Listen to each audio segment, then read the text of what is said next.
Bloody Johnny was displeased rather than pleased by the girl's reference to his enemy's activities. He sighed heavily and, sinking back in his car seat, closed his eyes. He felt weary, disappointed, dispirited.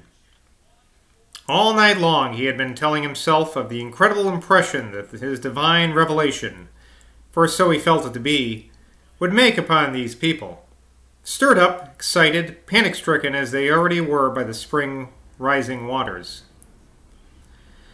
But in place of one great final outpouring of the Spirit, obliterating all divisions, all quarrels, all maliciousness, and setting him free, they were back again in the old wrangling human arena, Celt against Saxon, capitalist against communist, and even every Philip against every John.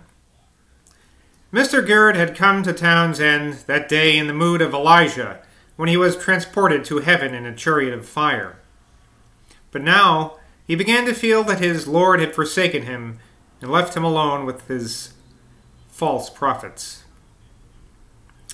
"I cannot quite see," an interested watchmaker from Glastonbury was explaining to the meeting, "why the perfectly sensible question of the departed brother from Fishguard should have met with this disapproval it seems to have met with in our honored chairman. It is natural enough to mix all together." His voice now took on the irritating intonation which self-sufficient materialists assume when they indicate their mental superiority to their hearers. "To mix together Arthur's return and Gerd's water of life. Both are myths, both are imaginary, both belong to the world of fantastic unrealities, which—" "They both are true!" cried one of Atling's reporters. "We've got one of them with us here now," cried the other, "and Arthur will yet come." A deplorable hubbub now arose. People argued with one another in every part of the room, some siding with the Glastonbury atheist, some repeating the words of Nancy, others putting forward long-winded compromises of their own. Mr. Gurd remained quiescent in the midst of all this. He lay back at his carved chair with his eyes half closed. As upon that occasion when he had been locked into Wookey Hole, he felt that sleep was his only refuge. In this tendency to fall asleep when things were crucial, Bloody Johnny resembled Matt Decker, the only difference being that Decker's sleep was lighter and more easily disturbed.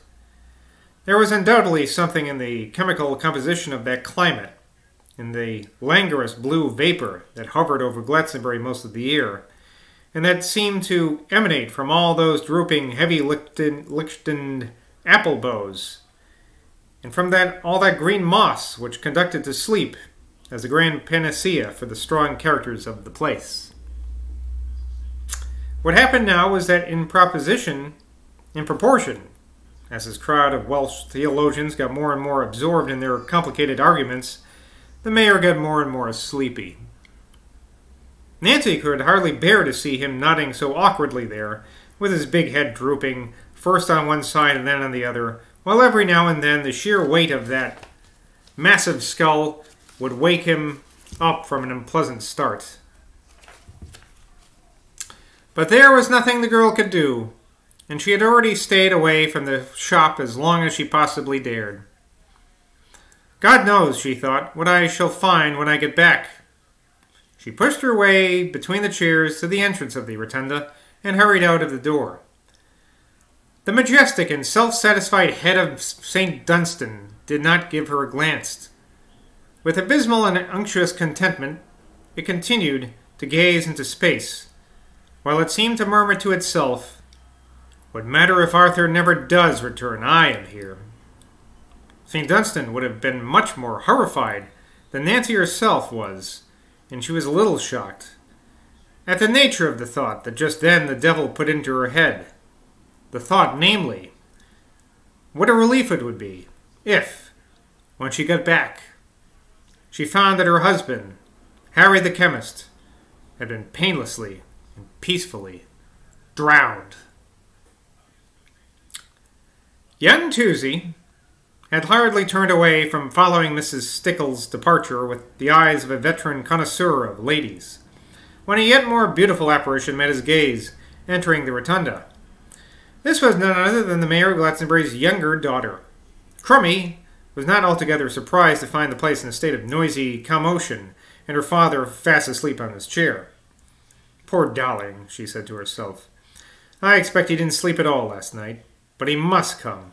He must come straight home now." She went up to him and shook him by the shoulder. "It's me, father. It's all right. It's only me. But mother says you must come home. The water's quite deep in Magdalen Street, and oh, they've got boats there, father, and it's coming up Street Road, now on both ends. Mother's afraid she'll be caught in the upper rooms if she goes upstairs. I told her not to wait for us to, if anyone come by with the boat." "How hot and panting you are, my pretty." There, get your breath. I'll come. He pulled himself up from his chair and stood by Crummy's side for a second, regarding the quarrelsome mystics from the principality with an amused stare. He was still only half awake. His face was puffy with sleep, his eyes blurred and filmy. Let's go, my treasure," he murmured, dragging her to the door by the arm. As they left the rotunda, Crummy saw him turn sideways in a very quaint and casual way, and automatically make a hurried inclination of his head towards the altar. Nothing would have induced Crummy to imitate him in this, for Sam's influence was still strong, and he had said, "God knows what sort of a deity your father's got down there."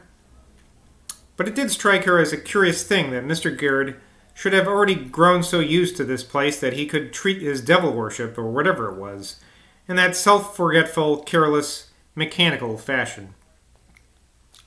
They had hardly reached the road when they met Paul Trent, calm and feline as ever, though he was drenched to the skin from the waist down, and his teeth were chattering.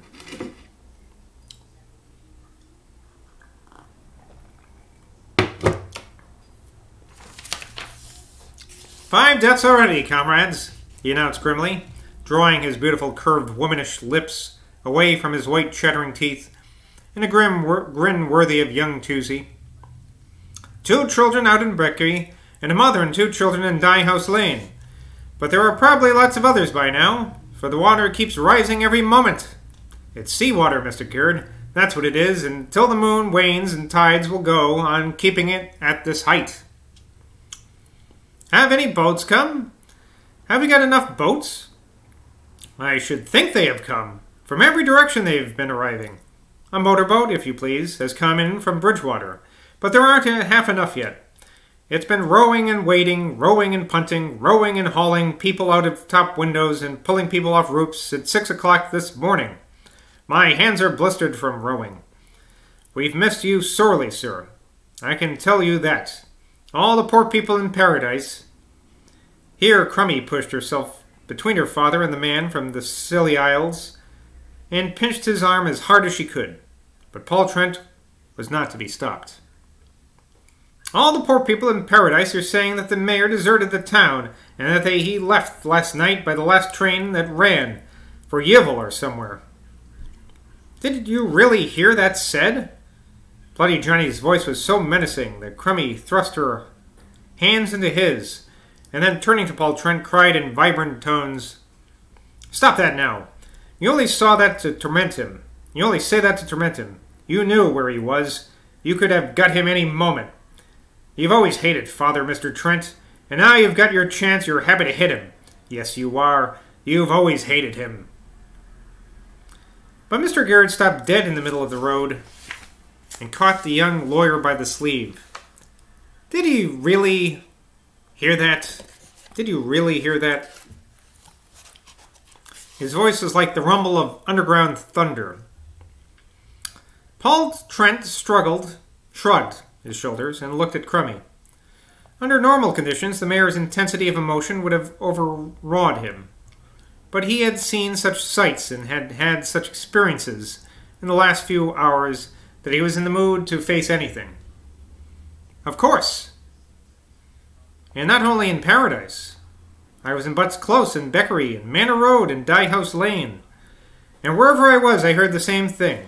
They don't care much for our commune, and I don't blame him. Excuse me. That confounded little ass, Spear, has ruined everything with his absurd ancestors, and his meddling and fumbling with people's lives. But if our commune ain't popular, our mayor... No, I'm not going to stop, Miss Geard. Why should I stop? I owe nothing to Glastonbury. I'm a Cornishman, and I give you all to the devil, and your drowned town too. Our mayor is despised. Yes, your poor fellow comrades, Mr. Geard, say on all sides, as the police from Bridgewater and the soldiers from Taunton come in to help. It's 11 o'clock now, and they say the whole cadet corps from Shrewsbury School will be here by noon, that the only people no one has seen near the water is the mayor. I've been telling him that the mayor was praying for him. But they say the Reverend Decker and the Reverend Dr. Swordbury are hard at work in the boats, and it seems funny that the man's ungovernable spitefulness is brought to a pause at this point by the chattering of his teeth and by a fit of violent shivering that took possession of his whole body. These physical manifestations were not lost upon Mr. Geard, and, as if an actual hand had smitten the scales from his eyes, his awareness of these things transformed into a second the whole cast of his feelings. Yes, I ought to have gone up earlier, much earlier, he said. You are right, Trent, you are quite right. No, no, my precious, he went on, addressing Crummy now and speaking calmly and sadly. We do what we can, but we were all weak, all blind and weak. Well, come. Come, let us go on and save all we can. 1 minute, though, my dears. With the familiar expression, my dears, the old dark fire resumed its accustomed glow in Bloody Johnny's eyes.